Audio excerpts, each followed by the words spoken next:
A Carnegie Institution for Science audio press release for August 24, 2015. Research may solve lunar fire fountain mystery. Tiny beads of volcanic glass found on the lunar surface during the Apollo missions are a sign that fire fountain eruptions took place on the moon's surface. Now, scientists from Brown University and the Carnegie Institution for Science have identified the volatile gas that drove those eruptions. Fire fountains, a type of eruption that occurs frequently in Hawaii, required the presence of volatiles mixed in with the erupting lava. Volatile compounds turn into gas as the lavas rise from the depths. The expansion of that gas causes lava to blast into the air once it reaches the surface, a bit like taking the lid off a shaken bottle of soda. Alberto Saul says the question for many years was what gas produced these sorts of eruptions on the moon.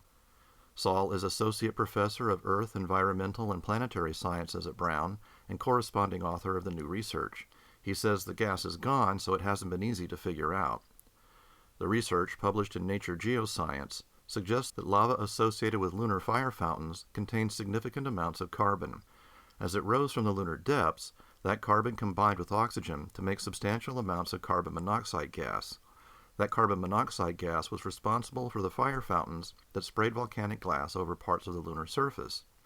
For many years, the moon was thought to be devoid of volatiles like hydrogen and carbon. It wasn't until the last decade or so that volatiles were definitely detected in lunar samples. In 2008, Saul and colleagues detected water in lunar volcanic beads. They followed that discovery with detections of sulfur, chlorine, and fluorine.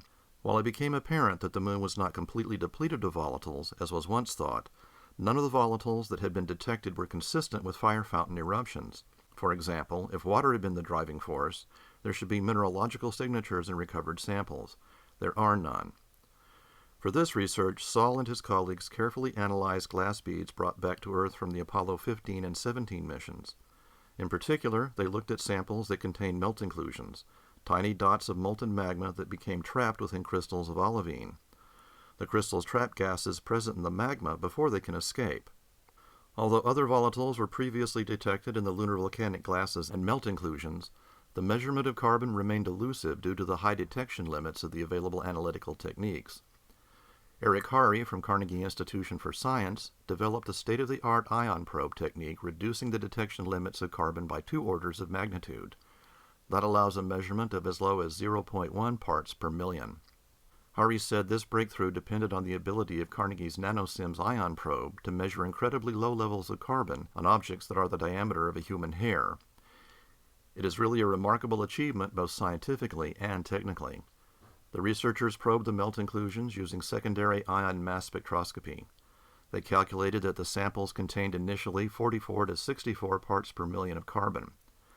Having detected carbon, the researchers devised a theoretical model of how gases would escape from lunar magma at various depths and pressures, calibrated from the results of high-pressure lab experiments.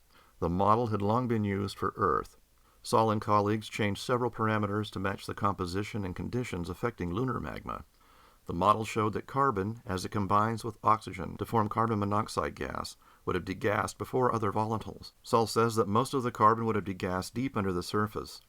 Other volatiles, like hydrogen, degassed later when the magma was much closer to the surface and after the lava began breaking up into small globules. That suggests carbon was driving the process in its early stages. In addition to providing a potential answer to long-standing questions surrounding lunar fire fountains, the findings also serve as more evidence that some volatile reservoirs in the moon's interior share a common origin with reservoirs in the Earth, the researchers say. The amount of carbon detected in the melt inclusions was found to be very similar to the amount of carbon found in basalts erupted at Earth's mid-ocean ridges. Saul and his colleagues have shown previously that Earth and the Moon have similar concentrations of water and other volatiles. They've also shown that hydrogen isotope ratios from lunar samples are similar to that of Earth. If volatile reservoirs on the Earth and Moon do indeed share a common source, it has implications for understanding the Moon's origin. Scientists believe the Moon formed when Earth was hit by a Mars-sized object very early in its history. Debris from that impact accreted to form the Moon.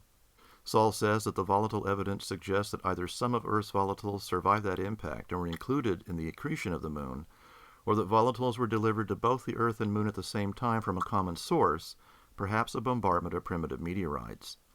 Other authors on the paper were Diane Wetzel, a graduate student at Brown, and Malcolm Rutherford, professor of geological sciences.